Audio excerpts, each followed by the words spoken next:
நம்முடைய தாத்தா, பாட்டி, முன்னோர்கள்லாம் வலிமையோட, நல்ல ஆரோக்கியத்தோட, இரும்பு மாதிரி இருந்தாங்க. அதுக்கு காரணம் அவங்களுடைய உணவு முறை பழக்கவழக்கங்கள் தான். அத பத்தின வீடியோ தான் இன்னைக்கு நான் உங்ககிட்ட ஷேர் பண்ணியிருக்கிறேன். இது கூடவே டெய்லி லைஃப்க்கு தேவைப்படக்கூடிய ஒரு சில முக்கியமான டிப்ஸையும் சேர்த்தே பார்க்கலாம். Hi everyone, welcome back to my channel. Video பார்க்குறதுக்கு முன்னாடி சேனலை மறக்காம சப்ஸ்கிரைப் பண்ணி வச்சுக்கோங்க. கூடவே இருக்கிற பெல் ஐக்கனையும் கிளிக் பண்ணிக்கோங்க. அப்பதான் நான் போடுற வீடியோஸ் உங்களுக்கு நோட்டிஃபிகேஷனாக வரும். நீங்கள் மிஸ் பண்ணாமல் பார்க்கலாம். இதை செய்யறதுக்கு 250 ml கப்பில் 1 கப் அளவுக்கு ராகி மாவு எடுத்து சளிச்சு எடுத்துக்கலாம். அப்படியே செஞ்சோன்னா லம்ஸ் ஃபார்ம் ஆகும். ஸோ அதனால் அந்த மாதிரி ஆகாமல் இருக்கிறதுக்கு ஃபஸ்ட்டு சளிச்சிட்டு அதுக்கப்புறமா செய்யலாம். எந்த மாவு எடுத்து எந்த ரெசிபி செஞ்சாலும் சளிச்சிட்டு செஞ்சிங்கன்னா லம்ஸ் ஃபார்ம் ஆகாமல் இருக்கும். இதில் 1/2 ஸ்பூன் உப்பு சேர்த்து மிக்ஸ் பண்ணிக்கலாம். மிக்ஸ் பண்ணதுக்கப்புறம் கரெக்டாக ஒரு 2 டேபிள் ஸ்பூன் அளவுக்கு மட்டும் மாவை தனியாக ஒரு கப்பில் எடுத்து வச்சுக்கலாம். எந்த கப்பில் மாவு எடுக்கிறீங்களோ அதில் 1 கப் அளவுக்கு இதில் தண்ணி சேர்த்து நல்லா மிக்ஸ் பண்ணிக்கோங்க. விஸ்க் வச்சு மிக்ஸ் பண்ணிங்கன்னா மிக்ஸ் பண்ணுறதுக்கு ரொம்ப ஈஸியாக இருக்கும். லம்ஸ் இல்லாமல் நல்லா மிக்ஸ் பண்ணி எடுக்கலாம். ஃபஸ்ட்டே மாவில் தண்ணி ஊற்றி இந்த மாதிரி லம்ஸ் இல்லாமல் நல்லா மிக்ஸ் பண்ணிவிட்டு செஞ்சோம் அப்படின்னா செய்யறதுக்கு ரொம்ப ஈஸியாக இருக்கும். இதை மிக்ஸ் பண்ணிவிட்டு தனியாக எடுத்து வச்சுக்கலாம். இதை செய்யறதுக்கு நல்ல ஒரு கனமான பாத்திரமாக பார்த்து எடுத்துக்கோங்க. அப்போ தான் அடிப்பிடிக்காமல் இருக்கும், மிக்ஸ் பண்ணுறதுக்கும் வசதியாக இருக்கும். எந்த கப்பில் மாவு எடுக்கிறோமோ அதே கப்பில் தான் தண்ணியை ஒவ்வொரு வாட்டியும் அளந்து எடுக்கணும். இப்போ 1.25 கப் அளவுக்கு தண்ணியை இது கூட சேர்த்துக்கலாம். இதில் 1 ஸ்பூன் அளவுக்கு நல்லெண்ணெய் சேர்த்துக்கலாம். தண்ணி ரொம்ப கொதிக்கணும்னு அவசியம் இல்லை. லைட்டாக கொதிச்சு இந்த மாதிரி குட்டி குட்டியாக பபிள்ஸ் வர ஆரம்பிக்கும். அந்த டைமில் நம்ம ஒரு 2 டேபிள் ஸ்பூன் அளவுக்கு மாவு எடுத்து வச்சோம் இல்லையா, அதை இது கூட சேர்த்து நல்லா மிக்ஸ் பண்ணிக்கலாம். அடுப்பை ஃபுல்லாக சிம் ஃப்ளேமில் வச்சுக்கோங்க. மாவு போட்டதுமே ஒரு விஸ்க் வச்சு நல்லா மிக்ஸ் பண்ணி விடுங்க. அப்போ தான் லம்ஸ் இல்லாமல் நல்லா மிக்ஸ் பண்ணி எடுக்கலாம். கைவிடாமல் மிக்ஸ் பண்ணுங்கள். அப்போ தான் பாத்திரத்தில் ஒட்டாமல் இருக்கும். ஈவனாக ஒரே மாதிரி மிக்ஸ் பண்ணி எடுக்கலாம். கொஞ்ச நேரத்துலேயே நல்லா திக்காக ஆரம்பிக்கும். ரொம்ப திக்காகணும்னு அவசியம் இல்லை. இந்த அளவுக்கு கொஞ்சம் திக்னஸ் வரும்போது நம்ம மிக்ஸ் பண்ணி வச்சுருக்குறோம் இல்லையா, மிச்சம் இருக்கிற அந்த மாவையும் இது கூட சேர்த்துக்கலாம். கேப் விடாமல் டக்குன்னு செய்கிற மாதிரி இருக்கணும். ஸோ மாவு ஃபஸ்ட்டே மிக்ஸ் பண்ணி வச்சுக்கிட்டோம் அப்படின்னா இந்த மாதிரி சேர்த்து மிக்ஸ் பண்ணுறதுக்கு ரொம்ப ஈஸியாக இருக்கும். இப்போ மறுபடியும் ஒரு 1/4 கப் அளவுக்கு தண்ணி ஊற்றி அந்த பாத்திரத்தை நல்லா அலசிட்டு இது கூட சேர்த்துக்கலாம். ஸோ டோட்டலாக பார்த்தீங்கன்னா நம்ம 3 கப் அளவுக்கு தண்ணி யூஸ் பண்ணியிருக்கிறோம்.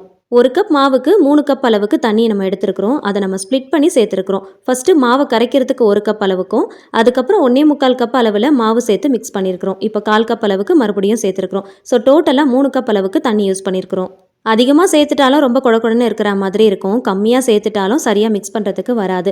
ஸோ பக்குவமாக கலந்து எடுக்கணும் அப்படின்னா கரெக்டாக 1 கப் அளவுக்கு மாவுக்கு 3 கப் அளவுக்கு தண்ணி எடுத்துக்கோங்க. ரொம்ப சரியாக இருக்கும். மாவு சேர்த்ததும் கண்டினியூஸாக மிக்ஸ் பண்ணுற மாதிரி இருக்கணும். அப்போ தான் லம்ஸ் இல்லாமல் மிக்ஸ் பண்ணி எடுக்க முடியும். ஸ்டார்டிங்கில் விஸ்க் யூஸ் பண்ணி மிக்ஸ் பண்ணுங்கள். ஓரளவுக்கு திக்கானதுக்கப்புறம் மரக்கரண்டி யூஸ் பண்ணிங்கன்னா மிக்ஸ் பண்ணுறதுக்கு ரொம்ப வசதியாக இருக்கும். கொஞ்சம் கூட கட்டி இல்லாமல் ஈஸியாக மிக்ஸ் பண்ணி எடுக்கலாம். ஸ்டார்டிங்கில் மாவு கொஞ்சம் லிக்விடாக இருக்கிற மாதிரி இருக்கும், போக போக திக்காகும். ஸோ அதனால் இந்த மாதிரி மரக்கரண்டி யூஸ் பண்ணிக்கிட்டோம் அப்படின்னா மிக்ஸ் பண்ணுறதுக்கு ரொம்ப வசதியாக இருக்கும்.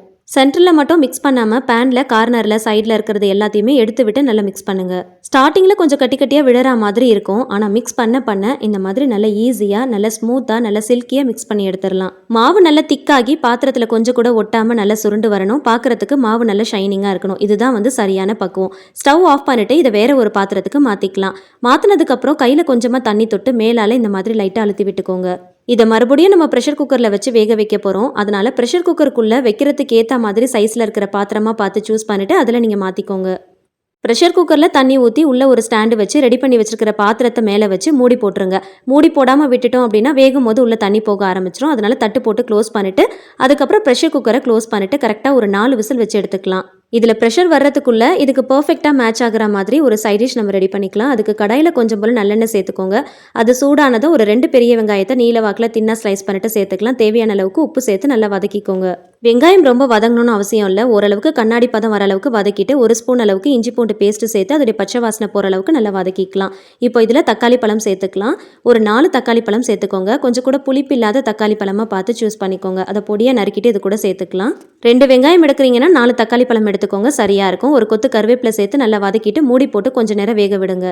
மூடி போட்டு ஒரு 5 நிமிஷம் வச்சாலே போதும். வெங்காயம் தக்காளி சீக்கிரமாக வதங்கிரும்.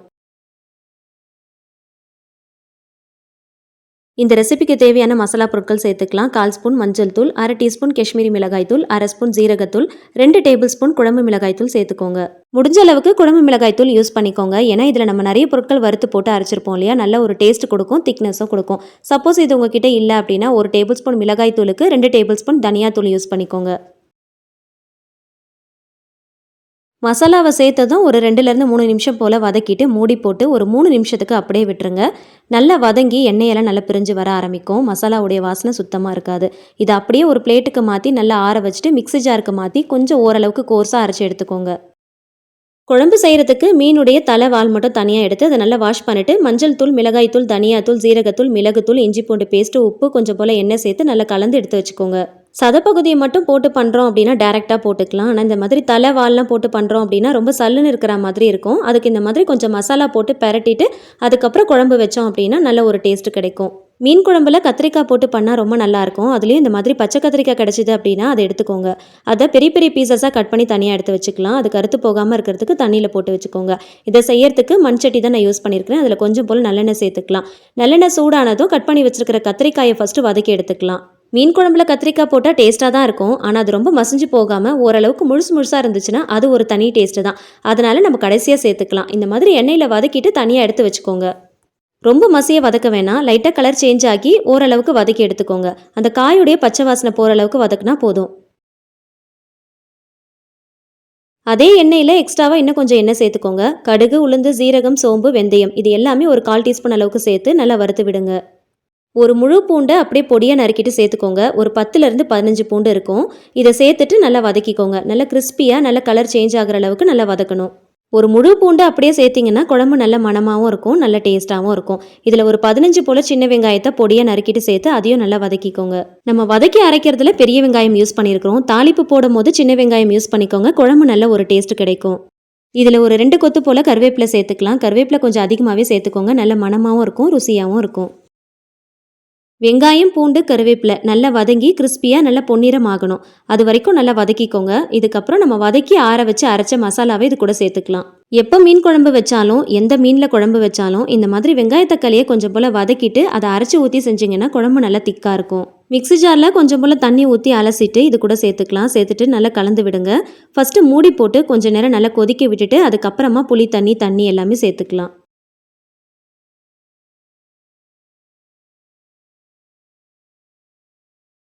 ஒரு சின்ன நெல்லிக்காய் சைஸில் புளி எடுத்து ஒரு 1/2 மணி நேரத்துக்கு முன்னாடியே ஊற வச்சு நல்லா கரைச்சி வடிகட்டி எடுத்து வச்சுக்கோங்க. அது கரெக்டாக ஒரு 1/4 கப் அளவுக்கு இருக்கும். அதை சேர்த்துட்டு அதோடைய புளிப்பு தன்மை அட்ஜஸ்ட் பண்ணுறதுக்கு ஏற்ற மாதிரி தண்ணி ஊற்றி நல்லா மிக்ஸ் பண்ணிக்கலாம். நான் சொல்லியிருக்கிற இன்கிரியன்ஸுடைய அளவுகள் பார்த்தீங்கன்னா இந்த மண்சட்டியில் 3/4 வாசி அளவுக்கு குழம்பு வரும். கொஞ்சம் அதிகமாக வேணும் அப்படின்னா இன்கிரியன்ஸுடைய அளவுகள் எல்லாத்தையுமே கூட்டிக்கோங்க. எனக்கு உப்பு கொஞ்சம் பத்தலை, அதனால் சேர்த்துருக்கிறேன். உப்பு, புளிப்பு, காரம்லாம் சரியாக இருக்கான்னு பார்த்துக்கோங்க. தேவைப்பட்டால் சேர்த்துக்கோங்க. உப்பு கொஞ்சம் தூக்கலாக இருக்கிற மாதிரி பார்த்துக்கோங்க. அப்போ தான் மீன் போடும்போது ரொம்ப சரியாக வரும். மூடி போட்டு ஒரு 15 நிமிஷம் மீடியம் ஃப்ளேமில் வச்சு நல்லா கொதிக்க விடுங்க. குழம்பு நல்லா கொதித்து திக்காகி வரணும். இப்போ வதக்கி வச்சிருக்கிற கத்திரிக்காய் இது கூட சேர்த்துக்கலாம். கத்திரிக்காய் சேர்த்ததும் ஒரு தடவை லைட்டாக கலந்துட்டு மீன் துண்டுகள் சேர்த்துக்கலாம். இன்றைக்கி மீன் குழம்பு செய்கிறதுக்கு மீனுடைய தலை வால் மட்டும் தான் யூஸ் பண்ணியிருக்கிறேன். எப்பயுமே சதப்பகுதியெல்லாம் போட்டு குழம்பு வைக்கிறத விட இந்த மாதிரி தலை வால் மட்டும் யூஸ் பண்ணி குழம்பு வச்சு பாருங்கள். டேஸ்ட் ரொம்ப சூப்பராக இருக்கும். மீனுடைய தலைவால் மட்டும் போட்டு குழம்பு வைக்கும் போது மறக்காமல் ஒரு 1/2 மணி நேரத்துக்கு முன்னாடியே மசாலா போட்டு நல்லா மிக்ஸ் பண்ணி வச்சுக்கோங்க. கடைசியாக இது கூட ஒரு 2 பச்சை மிளகாய் சேர்த்துக்கலாம். சேர்த்துட்டு நல்லா ஒரு தடவை லைட்டாக கலந்து விட்டுக்கோங்க. புளிப்பில்லாத நல்ல இனிப்பான ஒரு பெரிய தக்காளி பழத்தை இந்த மாதிரி பெரிய பெரிய பீசஸாக ஒரு 4 பீஸாக கட் பண்ணி எடுத்துக்கோங்க. கடைசியாக மீன் குழம்புல சேர்த்திங்க அப்படின்னா குழம்புக்கு நல்ல ஒரு டேஸ்ட் கொடுக்கும்.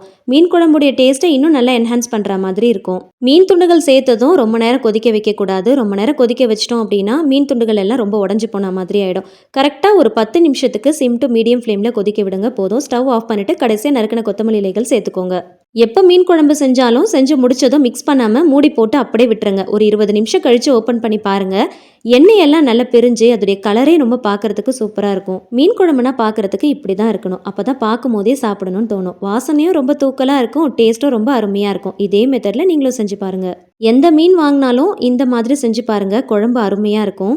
பார்க்குறதுக்கு மட்டும் இல்லைங்க, சாப்பிட்றதுக்கும் அவ்வளோ டேஸ்ட்டாக இருக்கும். மீன் குழம்பு எல்லாத்துக்குமே பர்ஃபெக்டாக மேட்ச் ஆகும். அது ரைஸ் வெரைட்டிஸாக இருந்தாலும் சரி, டிஃபன் வெரைட்டிஸாக இருந்தாலும் சரி. பிகினர்ஸ் பேச்சுலர்ஸ் யாராவது இந்த வீடியோ பார்த்துட்டு இருக்கீங்க அப்படின்னா கண்டிப்பாக உங்களுக்கு இந்த வீடியோ ரொம்பவே யூஸ்ஃபுல்லாக இருக்கும். கண்டிப்பாக இந்த மெத்தடில் ட்ரை பண்ணி பாருங்கள். நீங்களும் எக்ஸ்பர்ட் ஆயிடலாம். அதுலேயும் நம்ம இப்போ செய்ய போகிற ரெசிபிக்கு இந்த மீன் குழம்பு ரொம்ப பர்ஃபெக்டாக மேட்ச் ஆகும்.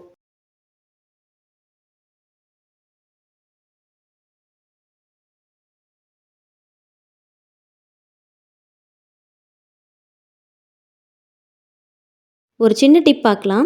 மீனில் மசாலா தடவி பொரிக்கிறதுக்காக ஃப்ரீசரில் வச்சுருப்போம். நெக்ஸ்ட் டே எடுத்து அதை பொரிக்கிறதுக்கு முன்னாடி இந்த மாதிரி கொஞ்சம் லைட்டாக வார்ம் வாட்டரில் உள்ளே போட்டுட்டு மூடி போட்டு ஒரு 10 நிமிஷம் விட்டாலே போதும், நார்மல் டெம்பரேச்சருக்கு வந்துடும். ஃப்ரீசர்லேருந்து எடுத்து வெளியில் அப்படியே வச்சோம் அப்படின்னா அது மெல்ட் ஆகிறதுக்கு ரொம்ப நேரம் டைம் எடுக்கும் நார்மல் கண்டிஷனுக்கு வரதுக்கு. அதுக்கு கொஞ்சம் வார்ம் வாட்டரில் இந்த மாதிரி போட்டு வச்சோம் அப்படின்னா ரொம்ப சீக்கிரமாக 10 நிமிஷத்தில் நார்மல் கண்டிஷனுக்கு வந்துடும். பொரிக்கிறதுக்கு ரொம்ப ஈஸியாக இருக்கும்.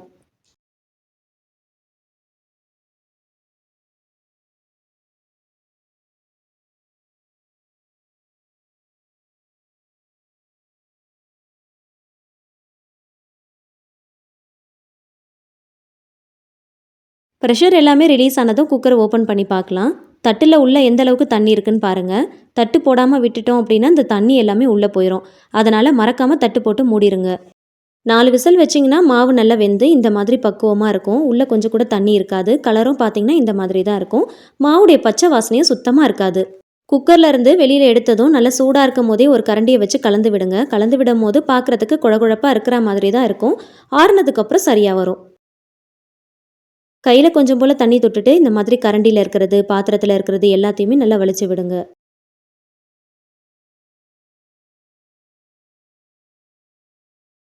சூடாக இருக்கும் போதே கை வச்சு இந்த மாதிரி வலிச்சு விடுறதுனால கொஞ்சம் பார்க்குறதுக்கு பிசு பிசுப்பாக கையில் ஒட்டுற மாதிரி தான் இருக்கும். ஆறுனதுக்கப்புறம் சரியாக வரும்.